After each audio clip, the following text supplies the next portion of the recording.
Welcome everyone. Glad to see you on my channel. Today I will tell you about an unusual story, an amazing story about companionship and love. I wish you a pleasant audience. Emma stood looking at the wall, which was half wooden, half plastered. Those black letters, which were scrawled in charcoal or scraped and darkened by time, stabbed her eyes. She blinked, a tear falling down her cheek. When the woman went into labor, she already knew she was having a girl. But why so early? She was getting frustrated. Be patient. Her sister held her hand. I'm doing the best I can. Angelica clutched her eyes. That's it. The sister looked out the window of the ambulance. The hospital should be showing soon. When already, exhaled with a sound the woman in labor. Now, be patient, my dear. They had already wrapped up in front of the hospital building. It didn't go as planned, but the baby was born. A girl? She looked at the doctor. Yes, he smiled. Emma had been born prematurely, so she needed extra care. Her parents had gotten over that. But what no one had expected was that she would develop another disease. The baby had to be taken to another hospital, and the mother could not be put there with the child. She went under the windows, whimpering, crying, wondering what was wrong with her baby. Angelica, I can tell you that your child is better. I can discharge you. The doctor pleased the woman. Is she going to be all right? She looked at the man with hope. I hope so. I want the baby to always do well. Angelica cried again. She and her husband had waited so long for this pregnancy that they had given up hope. Their eldest son was already 9 years old. And when they had already given up on everything, Angelica found out that she was expecting a child. What a surprise, rejoiced Stan, Angelica's husband. I'm glad, but I'm afraid to jinx it, she said quietly. From that time on, Stan protected his wife from whatever happened. If there was bad news, he hushed it up, smiling as if all was well. Some messed up at school, never said a word either. And now Emma's lying in her crib with her family. She liked that she had such a company. She felt like an adult. She thought it was possible to be rude to adults and do different things. And her father and mother never expected that a nice and good girl would grow up to be such a miracle. Emma, tomorrow is grandmother's anniversary. The whole family will have to go, her mother told her. Oh, again to go to this grandmother, listen to her strange stories. The girl did not understand why always do it. What are you saying? She is the only one we have left. There are no more old relatives. Took offense at her father. It was his mother. Well, I'll go, she said reluctantly, and went out again. Angelica, why don't you put her in her place? Her sister asked her. Yes, what place? Have you seen how she behaves? The woman lamented. Exactly. And it is necessary to put such people in their place immediately. If you give weakness now, then later you will not be able to cope with her at all. The sister was sure of it. Listen, how old I am. I want my daughter to love me, not hate me. The woman was ready to cry. Why should she hate you? The sister didn't understand that. It's just that if I start forbidding things now, she'll do the opposite. If I forbid her to go out late, she will go out even longer. And what will happen to her? I don't know, so let her go out. Her head and legs are safe. Everything is fine. Angelica didn't understand how to bring up her daughter. Unlike her, Emma's brother was quite different. He had long ago graduated from school, entered, studied, now worked and lived with his family. His mother wasn't worried about him at all. But her daughter, on the other hand, had gotten out of hand.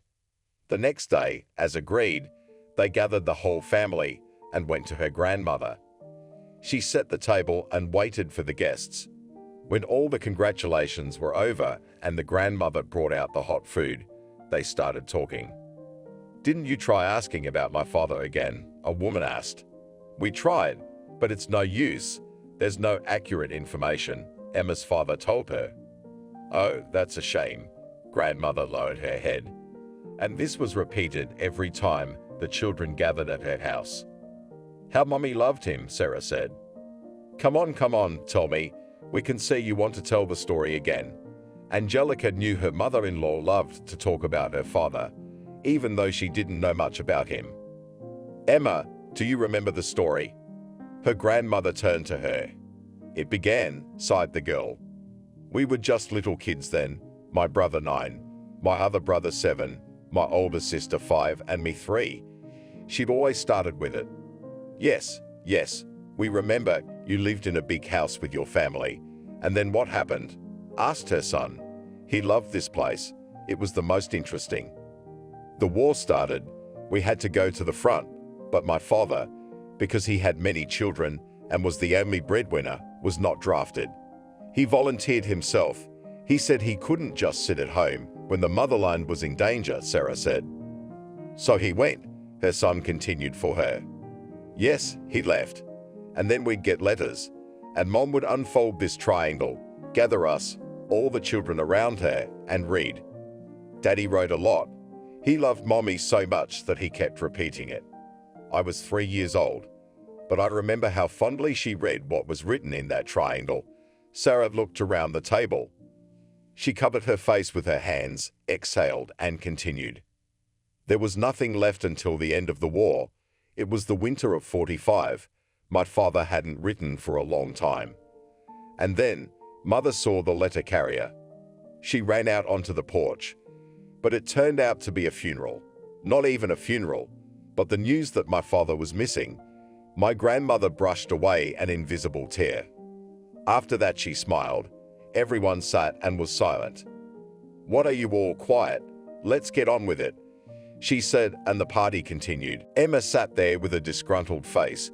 She had heard this story a million times before and didn't understand why it had to be told again and again. And there were always new facts added. "Do you have a picture of your father?" her son asked her. "I do, but I have to look for it," she answered. "Can I go for a walk?" Emma got up from the table. She thought she'd accomplished her mission. She'd done all the official part. And now, when these conversations started, she just didn't want to listen to them. "Yes, of course, Emma, run along." Her grandmother looked at her. Her mother and father were against it, but there was nothing more they could say. Without even saying goodbye, the girl put on her shoes and went outside. She was with her friends again, everything repeated as usual. "Mom, we have to tell something about a relative who was in the war." Emma came home one day. "That's wonderful. Write about your grandfather." The woman turned to her. "And what will I write about him?" Did not understand the girl that his family stayed home. He wrote letters and then disappeared. "Well, why, let's make up that he was somewhere, participated in some serious battle, and after that went missing," suggested the mother. "And what, we're going to lie?" Emma wondered. "Why not? You'll write the truth." Mom was sure of her words. "What was Grandpa's name, anyway?" Emma asked. "Oliver," she told her. "Well, I'll write something myself." She went to her room, tore a sheet out of her notebook, and began to write something. "What did you get?" A woman came into her room in the evening.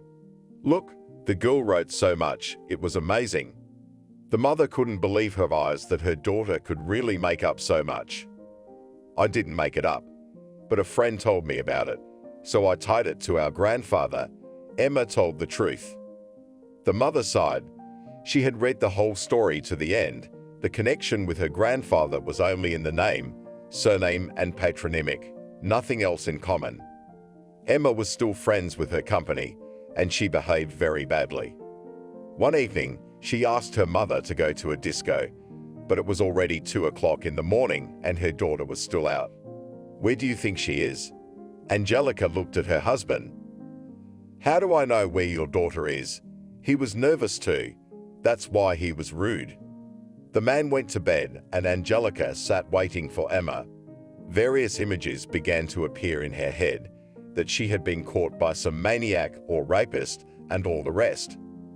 She thought that if her daughter hadn't come in for so long, something must have happened to her. At 5 o'clock in the morning, the mother opened the door and there was Emma. "Where have you been?" Mother couldn't resist slapping her. "Mom, why?" She looked at her with red eyes. "Come quickly and go to bed." The woman said strictly, went to her room and lay down. "Are you here?" Her husband turned to her. "Yes." She nodded her head and closed her eyes. "Everything is fine, and you were worried," whispered the man. "Go to sleep," Angelica answered him. Further, everything went on exactly the same way. Mother and father were generally afraid that the daughter would not graduate from school, but to their surprise, Emma at the beginning of high school, namely in the 10th grade, left that company, began to communicate with classmates. Her studies tightened up, and unlike the way she studied in 7th grade, her grades were now very good. "Daughter, what happened to you?" her mother asked her. "Nothing. Why do you ask?" she wondered. "We thought that you would not go to the 10th, but you not only went to the 10th, but also began to study well," her mother honestly told her. "Mom, I'm in love," sat next to her girl. "And who is he?" exclaimed her mother. "You don't know him. This guy is older than me." Emma wanted to share with someone. "I hope you'll introduce us." Angelica was sure of it. "Sure, but it would take time," the girl said. They met Mickey at the same disco. One of their mutual acquaintances approached them. Then they joined their company. Then all the evening the guys were together, and the next day, when she was leaving school, the guy met her there with one flower in his hand. "Mickey." Emma was surprised at the time. "Hi, just thought I'd do you a favor." He handed her the flower. They walked down the sidewalk. Emma didn't know if she was going home or if Mickey had something to offer her. "Are you going home?" he asked her. "Yeah, I have to at least put my bag down," she pointed at it. "Okay, let's go. And then I'll take you out for ice cream," Mickey said childishly. Emma laughed. "What's so funny?" He didn't get it. "It's like we're 9 years old that you're asking me to go to the cafe for ice cream." She was still laughing. "Okay, I'm taking you to a cafe to drink champagne," he told her. She laughed again. "What's so funny now?" He didn't understand. No, it's just that she was smiling sweetly. With the guy had developed such a relationship that Emma didn't know how they felt about each other. Turns out she liked him and he liked her too. But he wasn't taking any action, Emma even less so. "You're always so mysterious," he told her. "I just want to know what's going on between us. I've already told my mother about you, and we still have nothing." The girl was truthful with him. "And what do you want?" He did not understand. "You and I have been together for more than 4 months.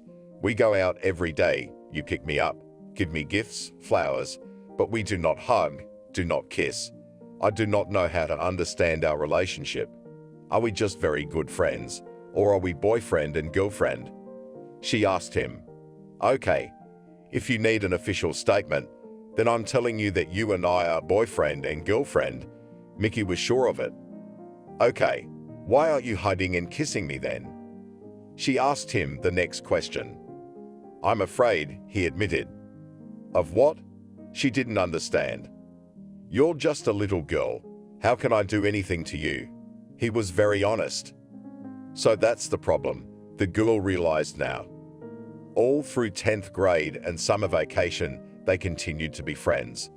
And on September 1, when the girl went to the 11th grade, she decided to introduce Mickey to her mom and dad. "Here we are." They came into the apartment. "Oh, guys, come on in." Angelica greeted them on the doorstep. She was so pleased that her daughter had met such a handsome guy, who was now not against even coming to visit her. "Hello," said the young man politely. "Come in already," the girl hurried him. "Come on, Emma," looked at her sternly mother. They went into the room. The woman smiled all the time.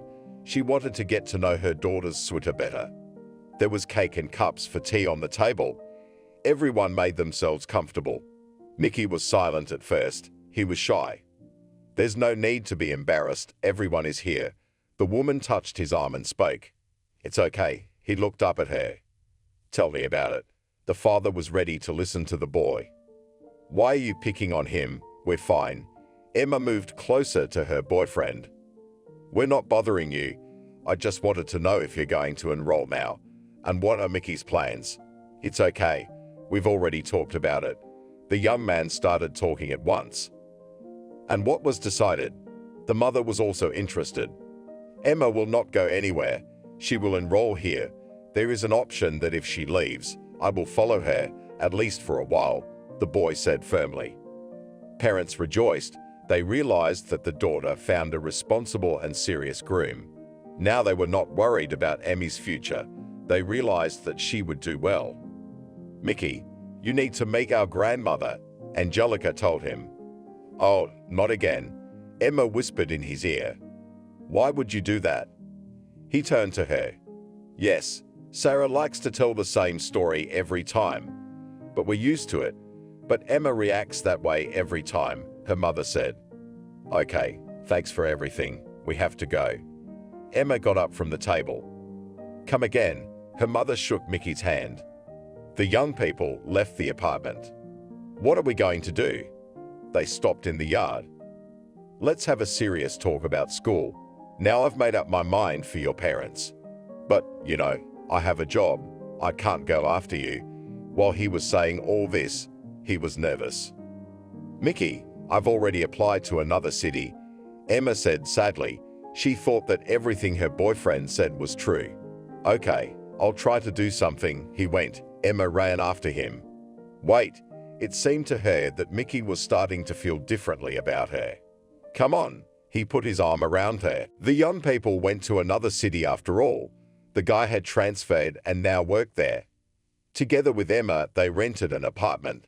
They were practically a family now. Mickey, are we going to get married? She asked him cautiously at night. We would someday, he said. All right, she took offense, but said nothing aloud. So they went on with their lives, him working, her studying. Everything was fine, but Mickey never proposed. Emma graduated from college. She no longer asked, but insisted on getting married. Mickey, either we go to the registry office or we split up. How long can we wait? She shouted in the evening. What are you getting mad for? He looked at her. Don't you love me? She asked in the same loud voice. Why would you say that? He didn't understand why Emma couldn't wait.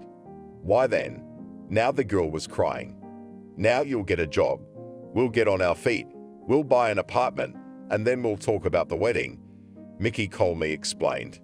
I love you. She squirmed against him. Everything's going to be okay, he kissed her. And Mickey wasn't lying. He worked hard, saved money. Emma got a job too. 3 years passed. The girl was coming back tired from work. She opened the door of the apartment, felt that smells delicious. Are you cooking? She was surprised. Come in, my love. He came out to meet her. Emma walked into the room. There was a table in the middle with appetizers, a cake, and a bottle of wine. What was the celebration? She started to remember. Maybe she had just forgotten. Emma, will you be my wife? He knelt down in front of her. Ah, she squealed and squeezed her eyes shut. Is that a yes? He stood up and handed her the ring. Yes, yes, yes. The girl jumped on the spot. She put the ring on her finger, took her hand away, admired it. The fatigue she had after a day's work went away instantly. Mickey poured wine into glasses. One of them served the girl. Soon the wedding was to take place.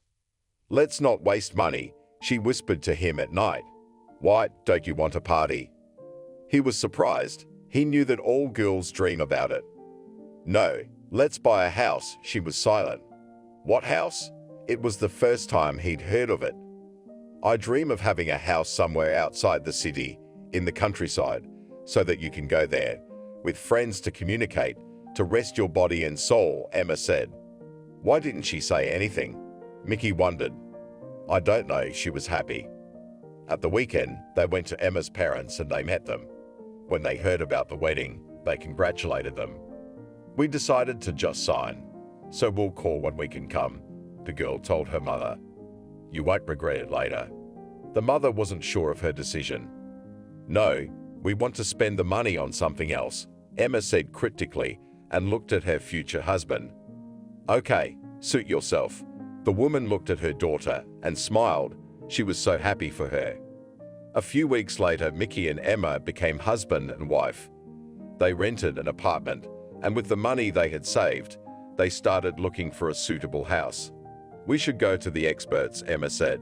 "That's what we'll do," her husband agreed.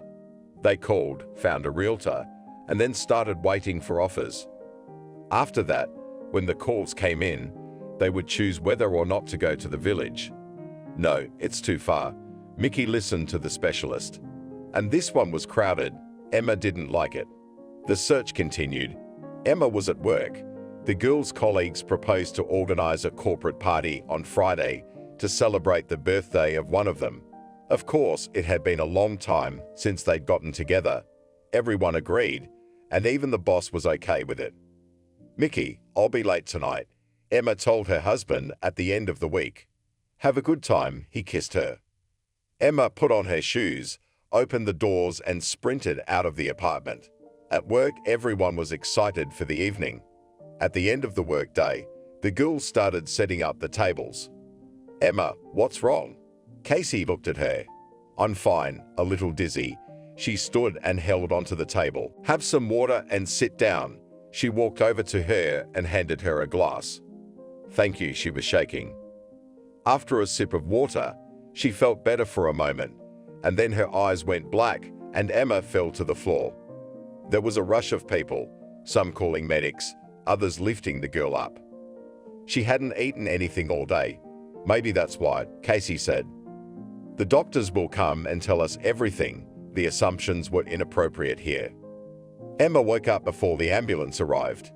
"What's wrong with me?" She looked around at everyone here. "You fainted," smiled Casey. "Here come the doctors," came the voice of the supervisor. They gave Emma a sniff of ammonia, took her blood pressure. "You'd better go home and come back tomorrow," the nurse advised her. "Okay," she nodded. "Let's go. I'll give you a ride." Casey gave her a hand. "Thank you." Emma headed for the exit. There was a lot of weakness in her body. "Emma," her husband came out into the hallway. Yes, she wanted to lie down. "It's a holiday, isn't it?" He didn't understand why she was early. "I felt sick, so the girls brought me home." The girl went into the room and lay down. "Can I get you anything?" He was worried. "No," Emma closed her eyes. The next day was Saturday. The clinic didn't work, so Emma spent the whole weekend in bed. Then on Monday, she phoned work, told them she'd be late, and went to her appointment. "You have all the signs that you're expecting a baby," the young doctor said. "What? Why didn't she think of that?" "The symptoms are similar. I suggest you get it checked out," he smiled. "Okay, thank you, Emma." As scolded, ran out of his office. She couldn't wait to tell her husband about everything. She walked down the street smiling. On the way, she stopped at the drugstore and bought a test just to be sure. Mickey wasn't home. She couldn't wait long for him. She had to go back to work after lunch. Emma had been on pins and needles all day. She couldn't wait to see her husband. She didn't say anything to her colleagues. She was afraid of jinxing him. "Darling, I have such news for you. It's amazing." She flew home. She saw that the light in the windows was already on. What again? He knew his wife was always coming up with something new. "I'm pregnant," she screamed. "Emma, it's happiness." He took her hand and led her into the room. After that, the girl started to watch her diet. Mickey did everything for her too. The realtor didn't call. He asked Emma a few months later. "No," she shook her head in the negative. "I guess we must have tortured him with rejections," Mickey suggested. "Never mind him." Emma was in no hurry to go anywhere. Mickey went to work. Emma was still laboring as well. She came back from work, but her husband wasn't home.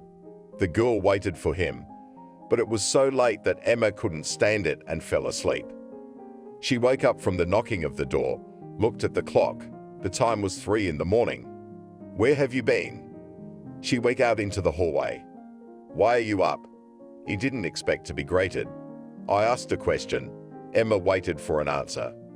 "Working," he sighed heavily. "What are you bullshitting me about? You've never been this late." She walked over to him. Not only did it smell like a woman's perfume, but there were lipstick marks on his earlobe. "Emma, calm down," he pleaded with her. "You're acting like a smeek." She went to her room. The girl had never been in this situation before, so she didn't know what to do.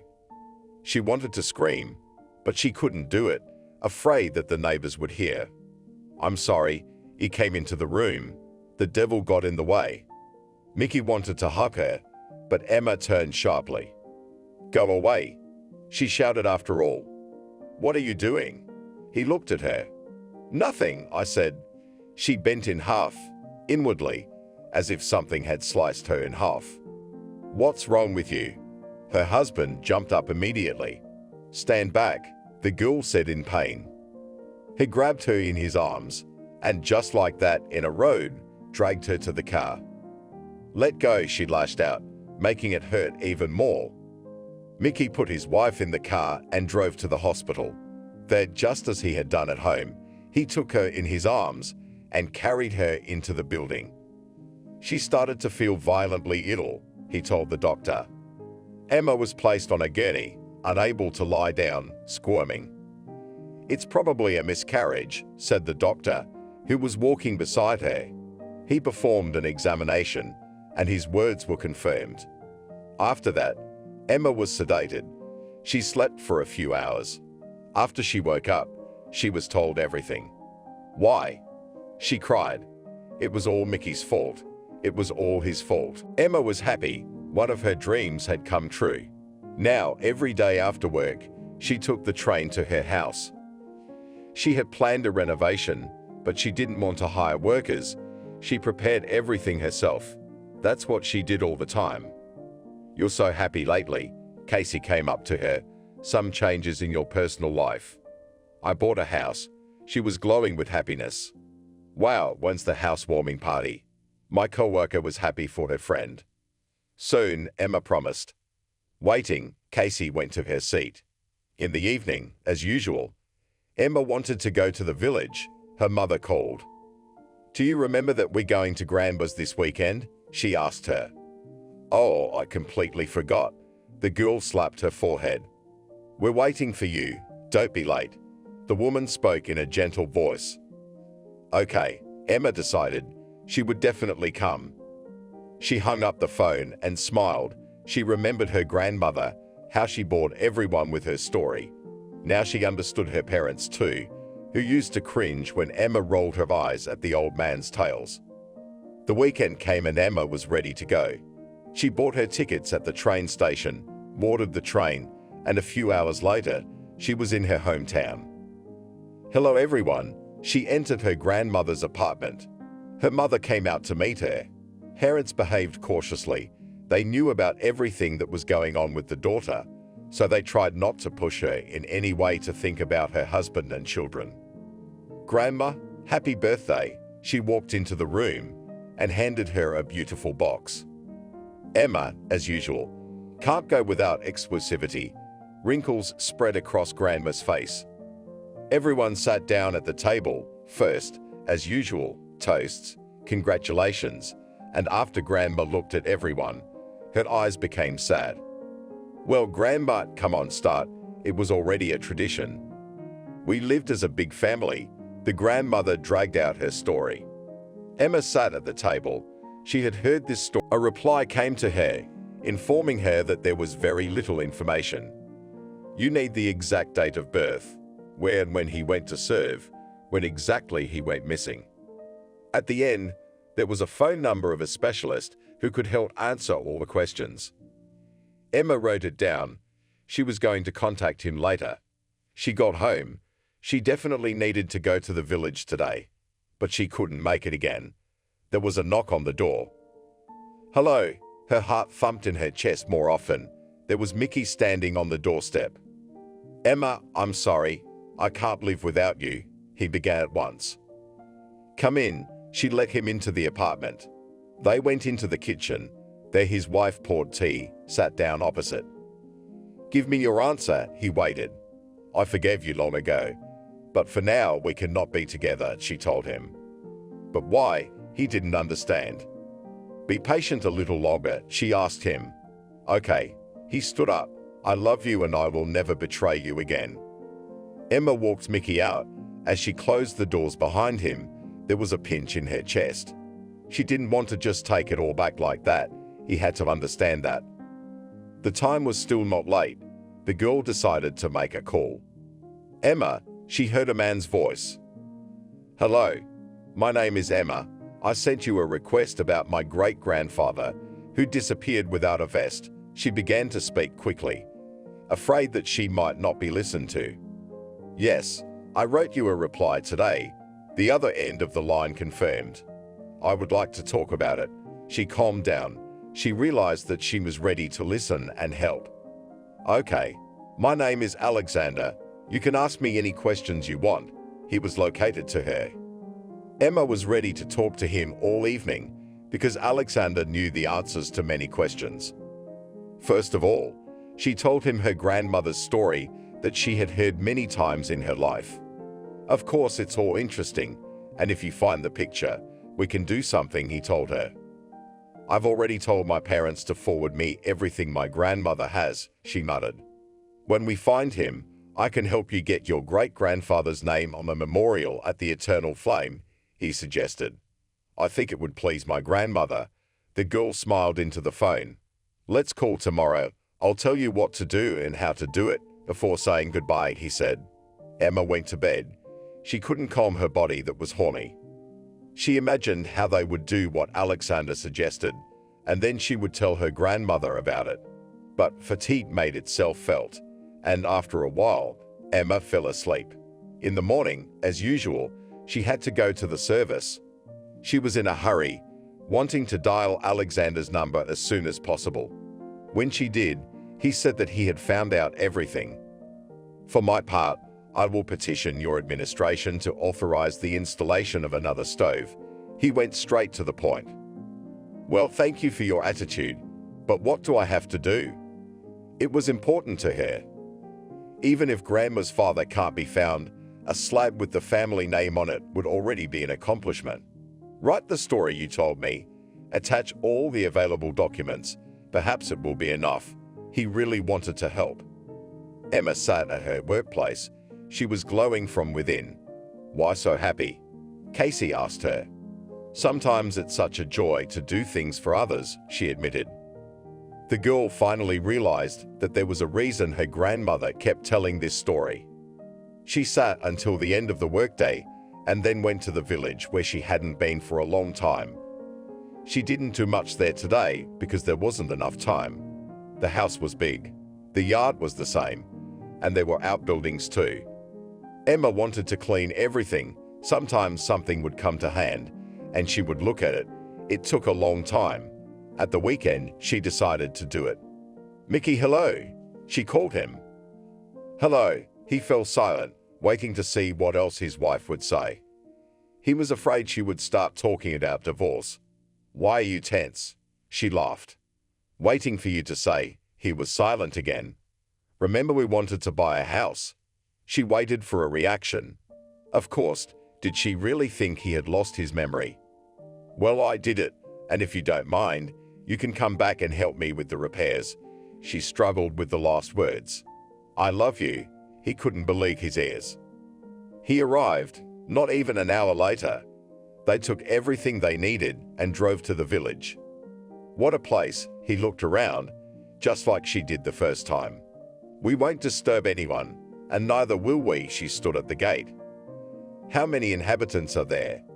He looked into the distance, where the houses were still standing. I don't know, we'll get to know each other later. She pushed the gate open. Mickey didn't talk about relationships. He tried not to touch the subject until they got home. He went to get water.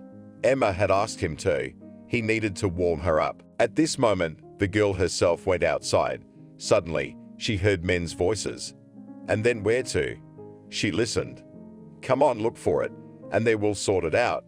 Cut him short, the second one. The girl went back into the house. For some reason, she was afraid. And if she was alone, and here they were. The doors slammed. She shuddered. Are you scared of me? Mickey laughed. Quiet. Come here. She waved a finger at him. What is it? The young man tensed. Look, she led him out of the house. There was indeed someone talking outside. What are they doing out there? She whispered to her husband. They seemed to be looking for something, he was sure. Why? And why on our property? Emma had a lot of questions. We should just go out and ask, Mickey was determined. Okay, the girl stood up. They went outside so that they were immediately visible. And what do you want in our precinct? Mickey started asking questions right away. Who are you? The uninvited guests didn't understand. The hosts? Emma replied. What are you telling us? The village is on the verge of extinction. There is almost no one left here, they laughed. If you want, we can show you the document. Emma stood up and put her hands to her sides. We do, one of the men nodded. She hadn't expected that. The file was in the car, in her backpack. She had to go. While she was doing that, the men began to negotiate with Mickey. You see, during the war years, a lot of things happened here. We've been digging for years, and the good stuff is still here, the illegal searcher admitted. And what do you want from me? He got curious. We are a little to your hand, and you do not notice us on your site. He set conditions. I'd have to talk to my wife, afraid to do anything without talking to Emma. Mickey. All right, she'll be here in a minute, one of the buddies said. Emma came back with the papers. Everything was legal. She had no doubt about that. Mickey told her what these people were doing here and what they were asking of them. What are you looking for? She got curious. Various things from the war. We told your husband, they said again. I don't know. I need to consult. She thought she would call Alexander in the evening and he would give her a precise answer. What a fool you are for refusing money. The one who spoke looked at her angrily. And for the insult, you'll get out of here right now. Mickey didn't stand for it. They returned to the house, where the work was up to their necks, the water already boiling. Emma started scrubbing the floors. Even though they needed to be changed, she still wanted to be clean. After that, the work was done outside again. You don't need to look here. Look, my husband pointed to a machine. Everything is in the shed. They were afraid, probably, in case it was someone else's, the girl concluded. They were coming home, tired but happy. Mickey didn't know if she'd just called him to help or if she'd really forgiven him, and now they'd have everything back to normal. He waited for Emma to start talking about it. Thank you, she said as he opened the doors for her. Give me the bags. He held out his hands. It's not hard for me. She walked toward the entryway. Even though they had lived together for so long and were married, they were now acting like two strangers. They were both shy, as if this was the first time they had met. They entered the entryway, went up to the apartment. Emma, are you sure you've forgiven me and there won't be any complaints? He asked before they entered the apartment. Mickey, I've thought it over. I'm not happy without you. I love you, of course. If this betrayal happens again, there's nothing I can do. She looked at her hands. Emma, I promise you that I will never betray someone close to me again. When you realize it, it's too late. I love you too, and I will for the rest of my life. He hugged her. At home, she told him about Alexander. Mickey appreciated such an act. He had met Sarah more than once and knew her story. Alexander, hello, she called him tonight. Good to hear from you again, he answered her cheerfully. You know, I recently bought a house and she told him about the men who were looking for something on their property. I know what you mean, he was silent. Those who do it for the benefit of people from the state and find objects and remains, then give everything to relatives. For them, it constitutes wealth and memory. And these two are looking for themselves. Then they sell everything in the markets. Perhaps they do not give any importance to something and just throw it away, but it would be important. The relatives of those heroes will never get an award or anything else. I thought so. So I sent them away from our territory. Emma liked the way this man spoke to her. She said goodbye to the man, hung up the phone, and turned to Mickey. He stood looking at her. I can't believe we're back together. He wanted to approach her, but didn't dare. It's going to be okay. Emma walked over to him herself. They went to the kitchen. The girl prepared a simple dinner, sat down at the table. You are good. Her husband looked at her. No need for loud words. Nothing has not yet been done. Now when we are two, you can do everything quickly, his wife told him. Yes, I will help and support you in everything. They finished dinner. Emma stayed to wash the dishes and Mickey went to his room. The next day, Emma went to the post office. Her mom called and said she had found some papers, pictures, and some letters. She had collected all of these and sent them to her daughter. If you don't have time, I can do it myself, her husband suggested. You will help me a lot. She was grateful that Mickey supported and helped her in everything. When the girl came home from work, the first thing she did was to start sorting through the papers that had come in. She looked at the picture. It was very pale. It was hard to see anything. The man's facial features were barely visible, but she could see that he was handsome. Emma immediately remembered her grandmother's story, how much people had to go through at that time. Alexander, hello, it's me again. She dialed the phone number. Good evening. Emma didn't understand why he was talking to her like that. I have collected everything that is available, but when and where the grandfather went, no one could say. She reported on the work done. If you want, I can come to you, the young man offered. They had already talked about it. It turned out that Alexander was only 200 kilometers from the town where Emma lived. When will it be convenient for you to do it? I don't know, but I'll let you know, Emma promised. Life went on as usual. The family was quiet, no quarrels, no hard feelings, and no teasing. Mickey did his best to keep his Billy happy. Shall we go to the village? Emma asked him. Of course he was up for it. Emma didn't know why she was drawn to that little house in the abandoned village. She was physically drawn there. Why don't we get to know the locals? Mickey suggested Emma. I wanted to do the whole thing first, so I could invite everyone to visit, she admitted. I see. Let's get to work then. We can hire workers soon. He looked around the walls. They had wallpaper on them. Probably the new owners just glued them on to cover the whitewash and plaster, the girl suggested. No one will tell us that, Mickey was sure. You go to the yard. There's a lot to do there too, and I'll stay here, she commanded. Okay. Mickey had done a lot that day. The yard area was ready for something new to be done on it. Emma started ripping off the wallpaper. It wasn't easy to do. It was glued in place permanently. She managed to get 2 walls done. After that, she sank into a chair to rest. But she wanted to finish everything today, so the girl gathered her strength and started working again. We need to leave immediately, peeked Mickey into the house. What's wrong? She turned and almost fell off the stool. I got called into work, he blushed. Good. She shook off her hands, looked at what little she had left, decided she could finish it tomorrow. They got in the car and drove off.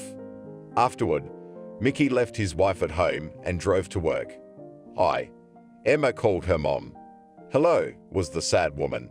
I looked through the documents you sent me. I think they will help a lot when searching for great-grandfather, the girl said. Grandmother was ill. That's why Angelica was so sad. Is it serious? Angelica was tense. She's in the hospital. She could hear her mom crying. I hope she gets better. Emma mentally wished Branny well. Why didn't they do this before? Why did they wait so long? But nothing could be done now. The main thing was that the machine was running. Everything would be there soon. She thought about the memorial. She sent an application to the administration. She had contacted them more than once. They promised to consider the matter soon. Mickey wasn't home again. Emma didn't think about it while she was talking to her mom, but as she made her bed, different thoughts popped into her head. She was nervous, wondering if after such a short time, he was up to his old tricks. The phone rang in the hallway. Emma wondered who it could be. Emma, she went to the phone. Emma, hi, it was Billy, Mickey's friend. What's wrong? The girl asked immediately. Billy never called their apartment for no reason at all. Come over. "Mickey's in the hospital," he told her in a dying voice. "What's wrong?" She was already screaming. "Come to Central Hospital," he hung up. Emma started to pack. Her hands were shaking. She couldn't get into the keyhole when she closed the doors. She hailed a cab. The car was only gone a couple minutes, but to Emma they were an eternity. To the hospital, she called out the address. "No need to be so nervous. We can't go any faster anyway." The driver saw how the girl felt. "Excuse me," she sat back in the seat, her heart pounding fast. She couldn't believe anything bad could have happened to Mickey. She ran into the hospital lobby, straight to the desk. "My husband." Before she could say anything further, Billy came up to her. "Let's go." He took her hand and dragged her behind him. They went up to the second floor. There was an operation going on, the young man told her. "What happened?" cried Emma. She just couldn't stand it. "He was called to work, but he didn't get there." Billy lowered his head. "Jesus, him or in him?" The girl turned pale and shook even more. "Into him." Just one sentence, but so terrible. They sat in the hallway. Nobody knew anything. But then, a few hours later, the doctor came out. Is he alive? That's what interested Emma the most. Of course, even the man was taken aback. What's wrong with him? Emma wanted to know. She was so sick. She didn't understand a thing. Everything will be fine. The doctor put his hand on her shoulder. After that, Emma calmed down. She walked over, sat down on the couch, looked at Billy. "How did you know about that?" She wanted to know why Mickey hadn't called her. "I'm the one who bumped into him. He just sat there with his head down like that." "What?" The girl jumped to her feet. "I'm sorry. I didn't mean for that to happen." He covered his eyes with his hands. Scoundrel. Emma had always disliked the man. He was always encouraging Mickey to do something dark. And now this had happened. She would never have believed it was an accident. I know, he seemed to realize it himself. When Emma was satisfied that Mickey was fine and his condition was stable, she drove home. Billy begged her not to report it, but she wasn't going to. She wanted to wait for her husband to recover. She needed something to do to keep her mind off things. Emma started driving again, to work in the morning and to the village in the evening. She walked into the house. She remembered she only had one wall left. Emma grabbed the wallpaper and pulled on it. It started to come off along with the plaster or lime. The plaster fell to the floor. There was still a lot left on the wall. The girl worked tirelessly. Late, she looked at her watch. By car was convenient, but on the electric train, you had to keep track of time. Okay. She took one last tug. Everything fell to the floor again. Emma grabbed her bag. She thought, she'll definitely finish everything tomorrow. She left the house and ran to the station. The girl managed to catch her electric train. She was glad of that, otherwise, she would be late for work tomorrow. She drove on and wondered what was going on with Mickey. She wanted so badly to help him, but there was nothing she could do. And then her thoughts went back to Billy. How could he do that? And more importantly, why? But she would find that out from her husband when he got home. The house was quiet and boring again. Emma sat down at the table and started going through her great-grandfather's letters again. The handwriting was uneven. Everything was faded, but some of the letters were legible. Why didn't Grandma read them to us? It would have been more interesting, she said into the empty kitchen. Then Emma remembered her grandmother was in the hospital. She dialed her mother's number. "How is our old lady?" she asked the woman. "The same. No change," Mom was crying. "And we had an emergency too." Emma told her mother about Mickey. God, what a disaster. She couldn't believe it had all happened in one day. She decided she wasn't going to wait long. She'd go to work and go straight to her cottage to finish the job. That evening she didn't even have dinner. She had to get to the hospital in time to see her husband. When she arrived, he was already in a regular room. Emma went in, smiled and cried at the same time. "How are you, darling?" she asked him. "You know, it's not so bad," he told her. Both of his legs were broken, and something was damaged inside, so they had to operate. Emma sat beside him. She knew he was alive, and that's the most important thing. "Do you know who drove into you?" she asked. "Yes, I know. He came over already," apologized, Mickey told her. What could have happened? Why did he do that?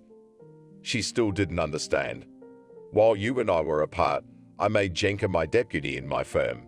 Apparently, that wasn't enough for him, and he decided to make sure I wasn't there." He looked at her. "That's stupid," she smiled.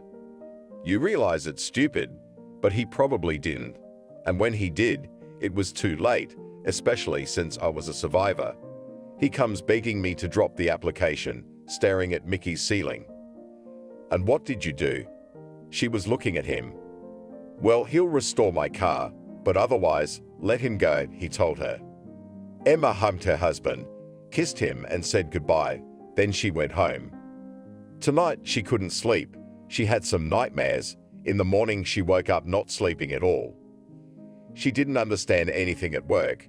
Her co-workers noticed it. "Did something happen to you again?" Casey came up to her. "No, I'm fine. Mickey's already gone." The girl looked at her. "She just didn't sleep well," she admitted to her. "All right, I was thinking about it."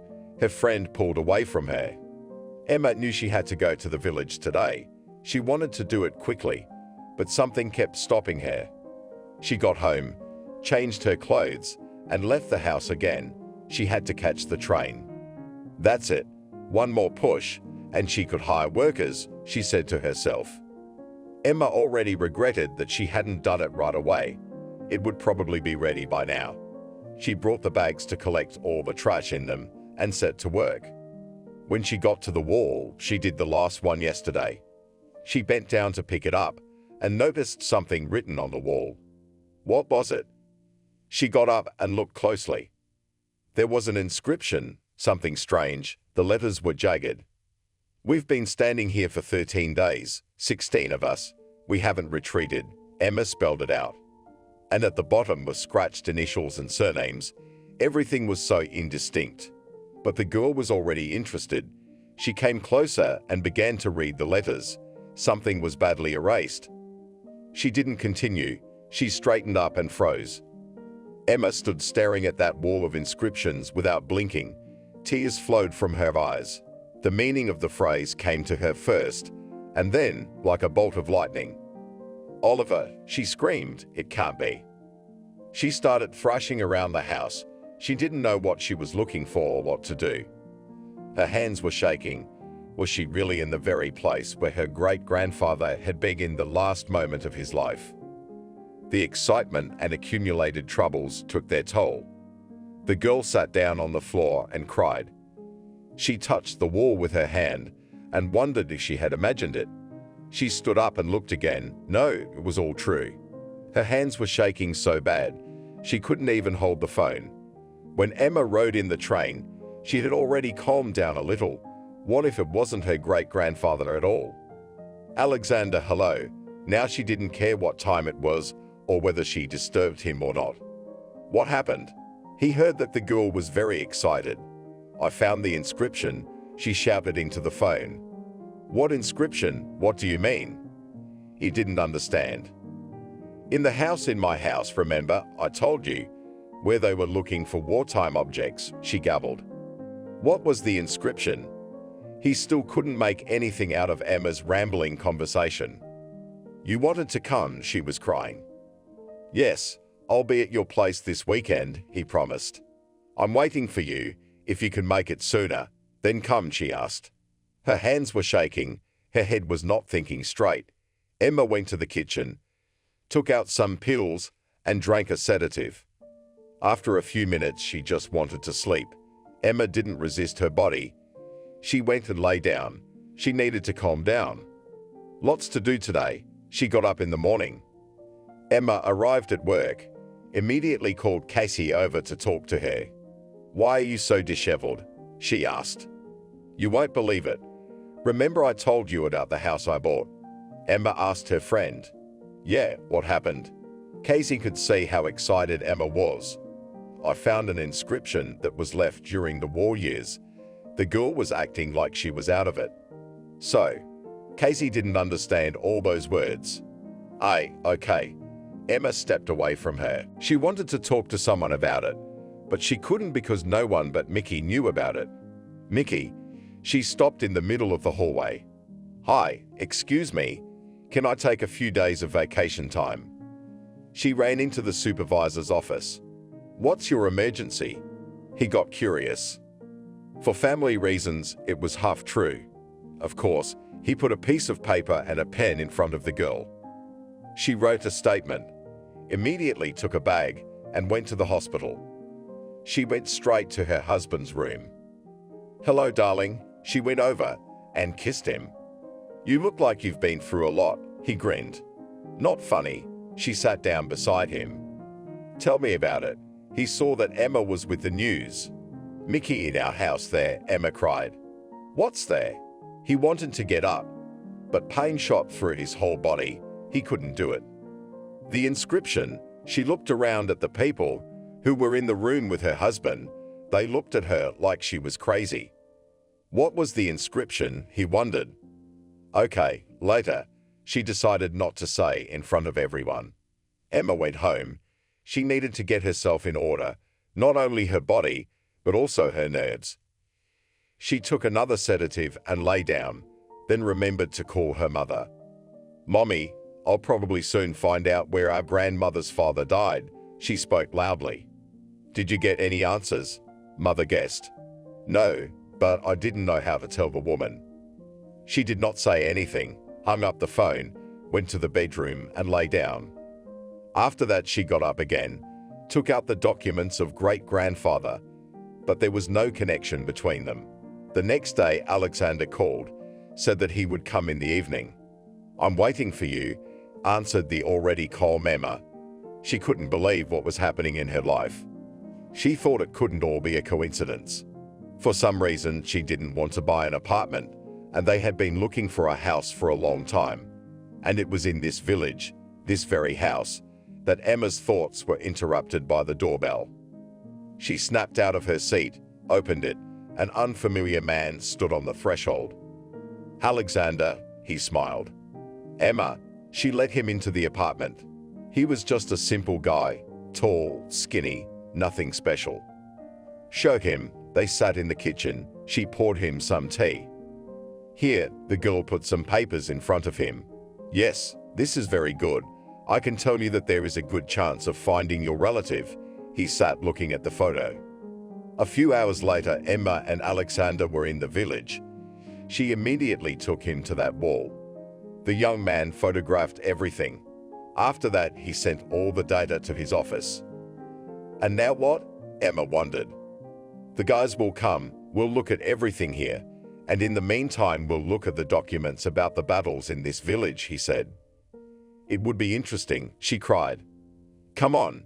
He put his arm around Emma. She looked at him. For some reason, she felt so at peace. Thank you. It means a lot to me. Emma couldn't help herself. And me too. The more we find missing soldiers, the calmer the relatives will be. He showed the girl the pictures where the remains were buried. Your organization does a lot of good things, Emma reassured herself. They didn't do anything else. They just waited for the train to arrive and drove back. You can stay at my place, the girl said to Alexander. The husband won't say anything, the young man asked. No, she knew that for sure. Then I will accept your offer, he smiled. In the evening, they sat in the kitchen. The guy told so many interesting things, where and with whom they were, the finds they brought back from each business trip. And we will be able to determine whether it was my grandfather or not, she asked him. I think we will, he nodded. Emma was so easy and relaxed with him. She wasn't nervous. She wasn't thinking about anything. She felt like all of her worries were transferred to him. The guys will work on the information I sent them today, and by the time I arrive, they will have a lot to say, Alexander said and said. Good. Emma realized this was not a quick matter. She made a bed for the young man in the hall and went to the bedroom herself. The night passed quietly. Emma somehow calmed down. Now she thought only about how she would tell her grandmother about her and not only fines. In the morning, they had breakfast. Alexander had some work to do, and then he called Emma to go to the village again. She asked him to wait. She had to go to the hospital to see her husband, and he didn't mind at all. "I'll be quick," she told him from the doorway. Good. He looked after her. Emma arrived at Mickey's. He was still lying motionless. Any movement was painful. She told him what had happened in the last 24 hours. She wasn't shouting now. She wasn't nervous. She did and said everything calmly. "I congratulate you. You have done a great thing," he smiled. "I don't understand how all this could have happened." She saw that others were looking at her and listening. "If you really want to," Mickey said. "Yes, and that's true." She sighed and stood up, because they were waiting for her at home. "Bye, do whatever you need to do." He took her hand. "Come on, get well. I'll come tomorrow, as usual." She kissed him and went. After that, together with the young man, they went to the village. There he began his work. "Do you need help?" Emma was always hanging around. "Not yet." He realized that she couldn't sit idle. "Well, when you do, just whistle," she laughed. Alexander continued on as a group of people appeared on the horizon. Emma looked at them. She realized that this was the search party. "We're here." She waved at them with both hands. There was a girl among the young people. This pleased Emma. She thought she would not be alone. Further, everything happened quickly.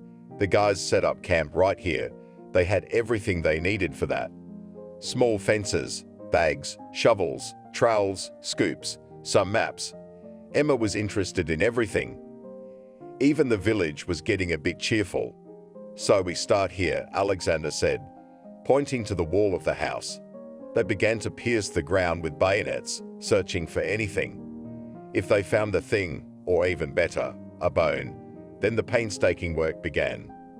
During the day, we managed to find 2 skeletons. They were about a meter away from the house. It was scary, but at the same time interesting for Emma. The search continued. Everything was so monotonous that the girl decided to go look for someone who might know about what was going on here in those times. "Hello." She saw a woman walking through the gate of one of the remaining houses. "Good afternoon." She turned to her. "My name is Emma. I'm the owner of that house over there," she said. "And I'm Maria." She waited for the girl to approach her. "Nice to meet you." Emma reached her. "And what is it that you have going on there?" Probably everyone was curious, just did not dare to ask. "Do you know what happened here during the war?" asked a question, with which the girl came.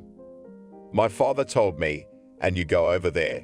He lived here then, when he was a child." The woman pointed to the side. Emma saw that there was still a house there. "Do you live here?" I'd wondered how many people were left. "No. We moved to the city a long time ago. We come here for berries, mushrooms, yes, to relax from the bustle of the city," smiled Maria. "That's why we bought the property here." Emma thanked her for everything and went on her way. The cottage was old. It was almost completely settled. The windows stood on the ground. Near the gate, a grey-haired old man was sitting on a stoop. Emma walked up to him. "Hello," she looked into his eyes. "Who are you?" The old man spoke, but neither his head nor his eyes moved.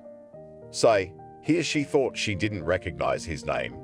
"Do you know what happened here during the war?" She asked him. "Why do you want to know?" Apparently, he was interested in the question, because he turned his head. "I bought a house here." She pointed in the direction. "Now there are search parties working there." "Ah, Harvey's awake. Do you remember anything?"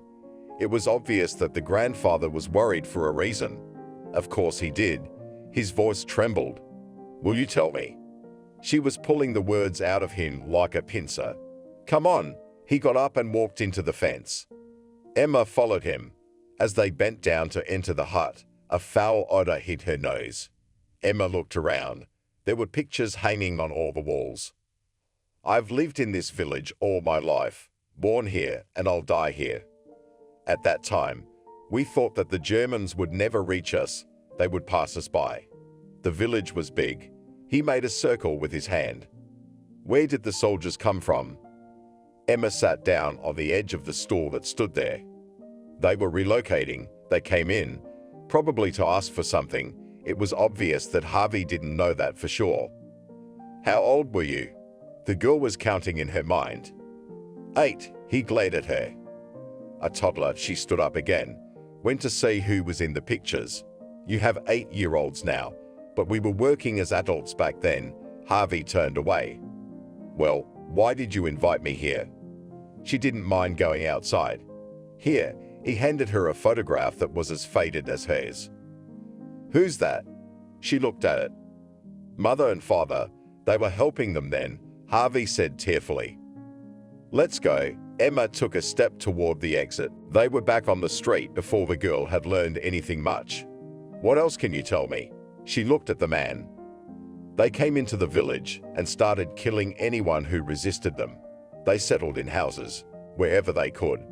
Naturally, the owners were afraid, so they fed the enemy. Those guys who had entered your hut shortly before had to hide, so they hid, he began to tell me. Do you remember it all? Emma wondered. He took a small piece of newspaper out of his pocket, poured tobacco into it, licked it, twisted it, and there was such a commotion. The Germans didn't suspect. They were quietly barbarizing themselves. But when reinforcements arrived, that's when it all started.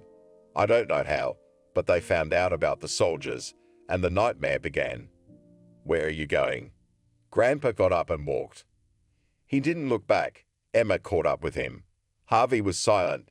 He was heading towards that house where Alexander and his companions were. The girl thought he had something else to show or tell. On the way, she thought how much this man had been through, at such a young age, to live through a nightmare. He led her to a small ravine. Soldiers? Emma asked. Know us, he turned to her. Who are you? She looked at him puzzled. Everyone who stayed in the village. The police didn't spare anyone back then, and we had 2 of them, brothers who had gone over to the other side. He stood looking at the place. What about? She wanted to ask, but the words stuck in her throat. Me? He turned around. Emma thought he was smiling, but she couldn't see it because of his beard and mustache. Yeah, she felt like she was in a movie, transported back a few years. We were lined up, women were screaming, children were roaring, but the Germans didn't feel sorry for anyone. They just opened fire. I don't know. God saved me. I fell with everyone else, hit a little, covered with bodies, but I was alive. The old man's eyes became moist. God, she covered her mouth with her hands. The soldiers at first sat in cover. Only lone shots were heard. But when the rampage began, that's when everything came to light. The Germans were bringing reinforcements. It was clear that ours could not cope. Those who wanted to went into the woods, but many stayed. They held out to the last, and when the Germans surrounded the house, no one was afraid anymore. At that moment, they reached the very house that Emma had bought. Hello. The boys were digging in the ground. They found something again. Did it say on the wall that they were here for 13 days? The girl looked at Harvey. I won't say how long, but it lasted a long time. It seemed like it would never end. He paused. What? Emma almost ran into him. They ran. 2 were put down here.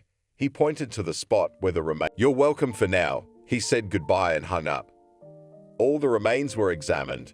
Many had shell casings where a piece of paper with names was enclosed. Those who didn't have any were reconstructed with the help of specialists. 10 families received notices that their father, brother, grandfather, or great-grandfather was found in such and such an area. Burials were made. Alexander, you are so good, Emma thanked him. If it wasn't for you, none of this would have happened, he replied. Mickey couldn't yet, so Emma drove to her relative's house alone. Hello. She walked into the apartment where her parents lived. There was silence in response. She walked to the kitchen, made some tea, decided to wait. But it was already evening, and no one was home. Interestingly, She dialed her mother's number repeatedly, but the subscriber was off the network. When Emma was about to go to bed, the front door opened and she stepped out into the hallway. "Emma, why didn't you call?" Mom was surprised. "Why, so I can't come already?" She walked over to the woman and hugged her. "Of course you can," the woman responded to the hug. "Where have you been?" She looked at the woman. She was tired. "Sarah, your grandmother," she fell silent. "What's wrong with her?" Emma's heart sank. "She's in a coma." A tear slid down her mother's cheek. "But she's not dead," Emma exhaled. "Yes, but the doctor doesn't give any positive guarantees." Mom sat down on the chair. "Mommy, I have some news." She took the woman's hands. "What news?" She looked up. Emma understood that her mother was tired, but she still wanted to tell her everything she had learned in the last few days. "We've heard the story so many times from Grandma, and now I've seen it all with my own eyes. I found out where our grandfather was, what he was doing, how he lived his last day.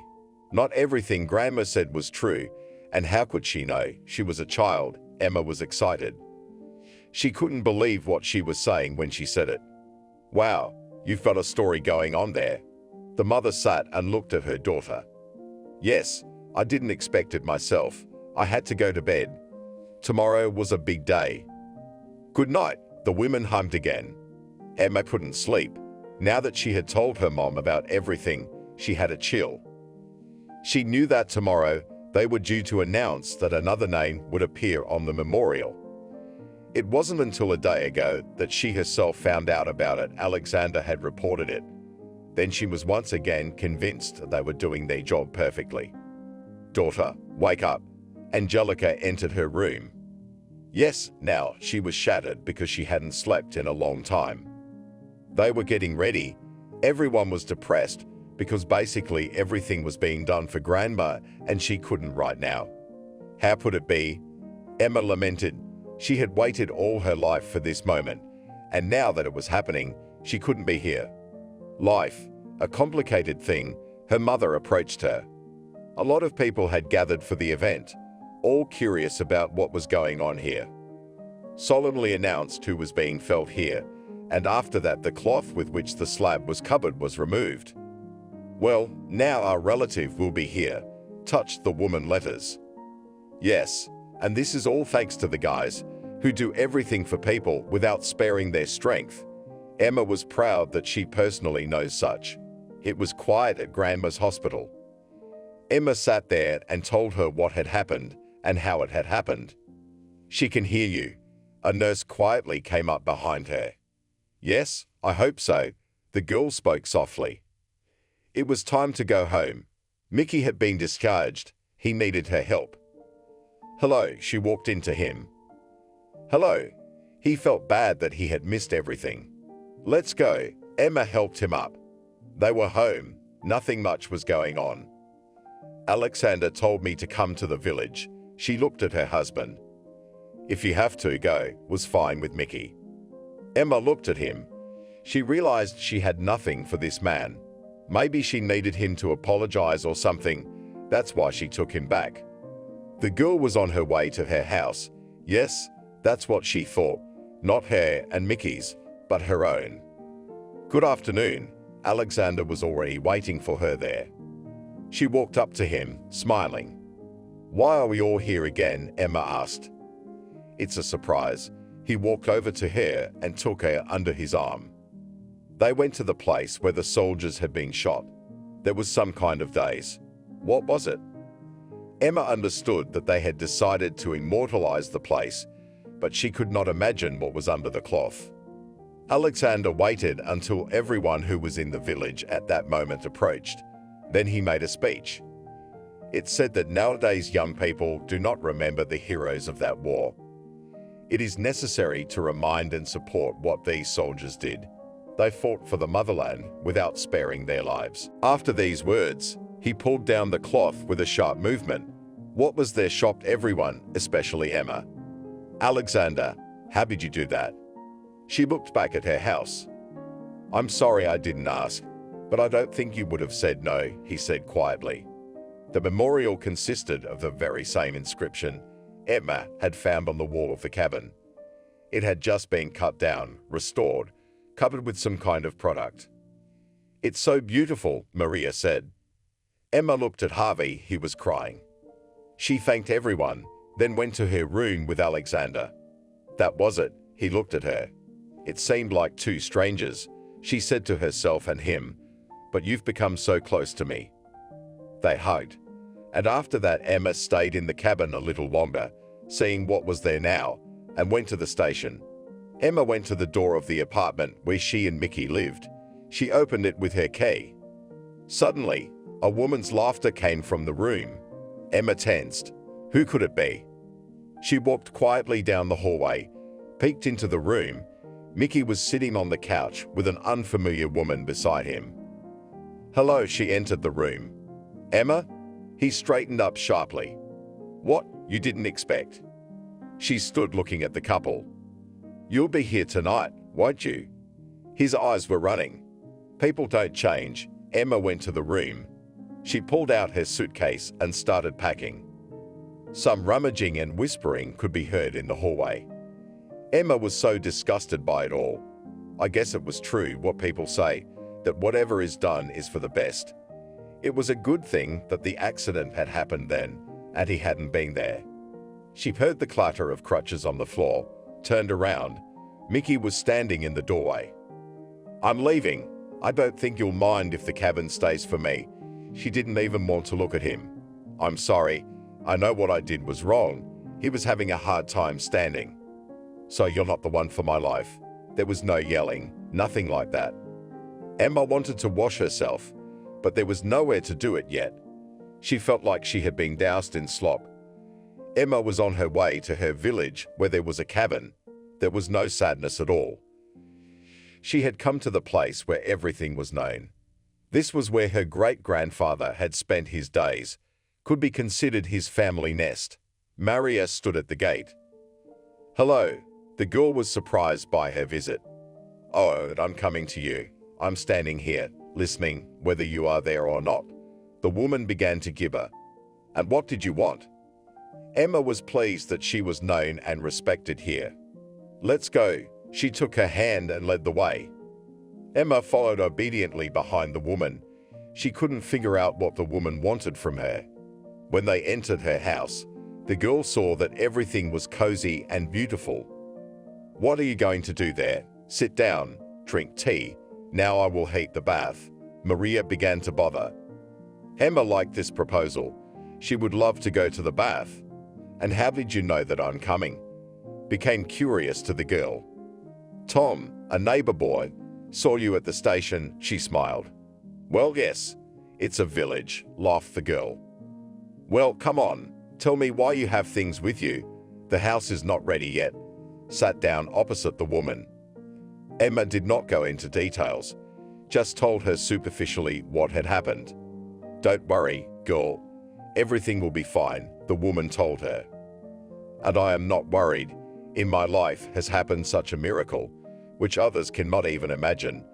She looked out the window, which was visible monument to her great-grandfather. "Exactly. Now let's go to the bath," she encouraged her. Emma enjoyed the water and the warmth of the bathhouse. She came out of there in just a sheet, her hair falling to her shoulders. "Emma?" She heard a familiar voice say. "Alexander." She couldn't believe it was him. He was walking towards her, and she stood holding the fabric with her hand. "Hello." He was so close the girl could feel his warmth. "There, I was so attracted to this place that I came back here again." He looked at her. In fact, the young man was deceiving. He really had come back to this village on his own. No one had forced him. He had come to see her. He knew he wouldn't be caught, and later Maria came to him. They met in the street.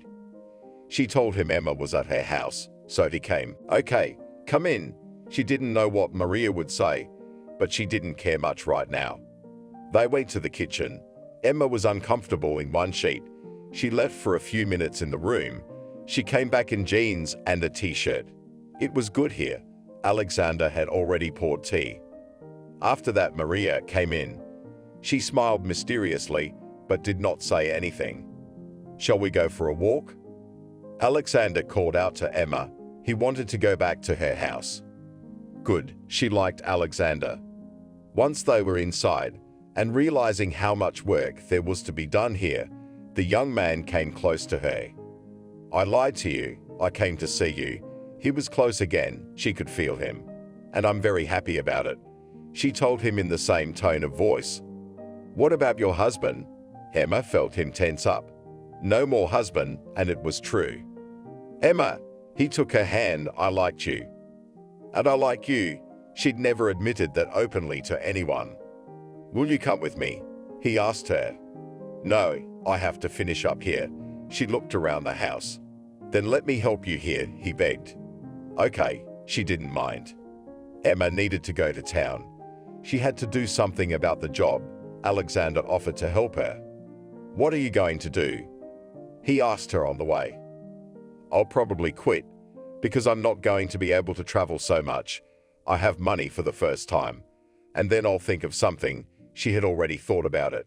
They were in town when her mother called. "Emma, are you in the village?" she asked her. "No," the girl got worried. "Come, Grandma's gone," the woman cried into the phone. All the same, did not live to see, did not recognize. Emma began to settle down. Alexander reacted instantly. "What?" He looked at her. "Grandmother, the same daughter of Oliver, with whom our story with you began," said the girl. "Let's go." He was ready. "Thank you, you're so responsive." Emma got into the car. They drove to the town where Emma's mother and grandmother lived. Alexander was telling all the way that people can be grateful and not so grateful. And Emma looked at him and saw that this man was her destiny. They arrived. Her mother and father had practically done everything. The farewell was to be the next day. It was decided that Sarah would be buried with her father. "You help your parents, and I'll take care of the rest." Alexander was in his element. "Where's Mickey?" Angelique was surprised. "And your son-in-law has a new love again," Emma said with a laugh. "Yes, and you had to come back for that." Father was indignant. "Okay, let this story go." The girl did not want to remember anything. Alexander really did everything. The farewell passed. Everyone went to the cemetery. Their Sarah was given a final farewell with all honors. "I hope you will meet there," Emma whispered quietly as she passed her grandmother's body. "What are you whispering?" Alexander wondered. And then there was lunch and a sit-down at his parents' house. Everyone liked Alexander. He made a good impression. "Happy holidays, children," their mother saw them off. They bought some building materials and went to the village. There, Alexander did everything he could with his own hands. "Let me call the construction company," she asked him. "And when are you going to file for divorce?" Just interested in the young man. "It is necessary to go to the city." She went up. If she asks about it, it means not for nothing. Tomorrow, he wanted to be there all the time. The next day, the application was filed. Now Emma felt some kind of freedom. She realized that she and Alexander would be together. Emma called the workers, and they started to do everything. At the place where part of the wall was missing, they could make a window, the girl suggested. Well, they agreed with all her ideas. A month later, the house was unrecognizable. Both outside and inside it was a candy. They could move in. Emma was a free woman by then. Alexander was traveling back and forth. He couldn't leave his boys behind, but he couldn't leave Emma behind either. It took him a long time to travel, but the girl did not want to leave the village. "Emma, I'm coming for you." He was willing to do anything to persuade her today. You know my answer. She loved him and missed him too. But she loved this place so much she wouldn't leave for anything. "Will you be my wife?" He asked the question in his forehead and took the ring out of his pocket. Alexander. She didn't expect it so soon. "What is your answer to that?" "After all, a wife should be by her husband's side everywhere," he manipulated. "Okay, if you promise to spend every weekend here, She had her own terms. Okay, even if I can't, you'll drive alone, he smiled. They went to the neighbors, told them they were leaving. The house needed looking after. They didn't want to leave it to its fate. Of course, Grandma Maria stayed to watch, and Harvey volunteered to help. He and Emma got on well together. She often visited him, and he often visited her. His stories were endless. Well, goodbye, my darlings. Emma hugged them. What are you saying goodbye to? As if for good, the neighbor came up to her. Who knows? Emma tried not to cry. She got into the car with Alexander. He looked out the window and they drove off. When are we going to go to my parents? Because they should know the news too. The girl asked him. If you want, we can do it right now. They haven't left the village yet. I want to, she said cheerfully. Alexander made a small U-turn, and there they were on the road. We'll go to Grandma's, Emma said. Sure, we'll do everything as you say you want, and he put his hand on her knee. Her mother wasn't expecting them. She opened the door and gasped. Where are you from? The woman began to fuss. I came to introduce you. Her mother winked at her. But we know each other, the mother didn't understand. Do you know my fiancé? Emma asked. No way. Angelica was happy that her daughter was happy. In the evening, when everyone was sitting at the table, the mother poured tea for everyone. Afterwards, Alexander and his father went somewhere and the women were left alone. I have never been to your house, her mother said reproachfully. That's right, Emma thought. So maybe we should have a girls' night out there, Angelica suggested. Why, we'll go there tomorrow. The girl got up from the table.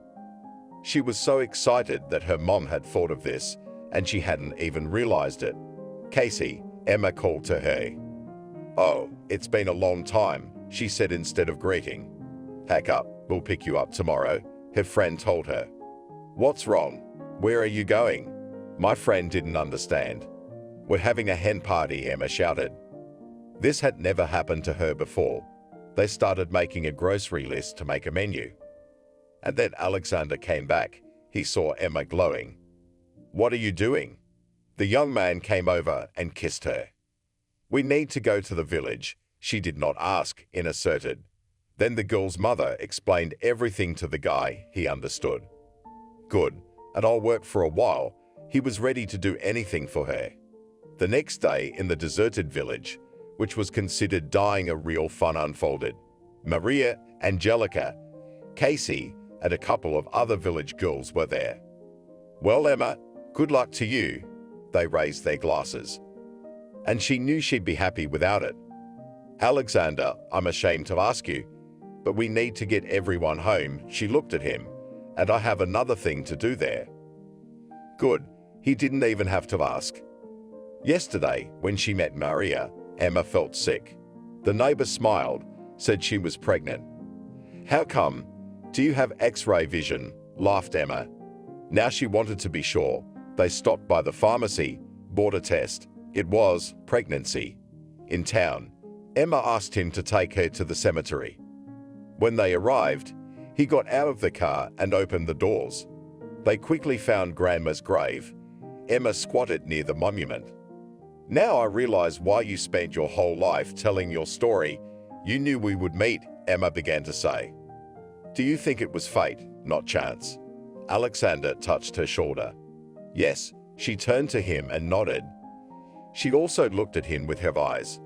Children, we were here not long ago. Let's go home, said the mother. Yes, we were, but there was something I didn't know yet, Emma intrigued, as she liked to do. And what was that? They looked at her and waited for an answer. Grandma, the memory of your father will live forever. She touched her stomach.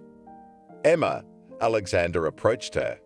If we have a boy, he will be called Oliver. She turned to him.